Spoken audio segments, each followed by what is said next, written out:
Welcome back. ఇక గుంటూరు జిల్లా తెనాలిలో కేంద్ర సహాయ మంత్రి పెమ్మసాని చంద్రశేఖర్ ఓటు హక్కును వినియోగించుకున్నారు. కేంద్ర మంత్రిగా బిజీ షెడ్యూల్ ఉన్న ఓటును వినియోగించుకునేందుకు స్వస్థలానికి వచ్చానని ఆయన తెలిపారు. ప్రజాస్వామ్యంలో ఓటు ప్రాధాన్యతను ఆయన గుర్తు చేశారు. పట్టభద్రులు, సమాజ శ్రేయస్సు కోరేవారు ఓటు హక్కు తప్పనిసరిగా వినియోగించుకోవాలని అన్నారు. మండలిలో 6 సంవత్సరాలు ప్రజల వాయిస్ వినిపించేందుకు ఈ ఎన్నికలు తోడ్పడతాయని అన్నారు.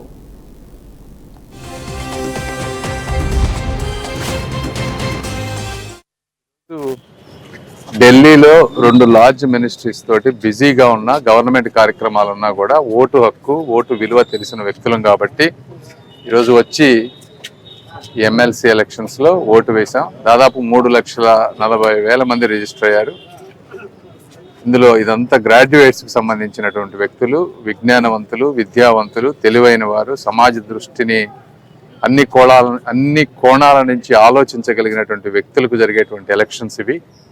కాబట్టి మీరు అందరూ వచ్చి ఓటు హక్కు వినియోగించుకొని అభివృద్ధి ఇంకా ముందుకు వెళ్లే విధంగా మాలాంటి వారందరికీ కూడా ఊతమిస్తారని మనస్ఫూర్తిగా కోరుకుంటూ 1 గంట సమయాన్ని దయచేసి అందరూ వెచ్చించి ఓటు వేయాలని మనస్ఫూర్తిగా కోరుకుంటా ఉన్నాను. మీరు వేసే ఈ ఓటు దాదాపుగా 6 సంవత్సరాలు ఎమ్మెల్సీ 6 సంవత్సరాలకి ఒక బలం చేకూరుస్తుందని తెలుపుకుంటూ సెలవు తీసుకుంటున్నాం. Thank you.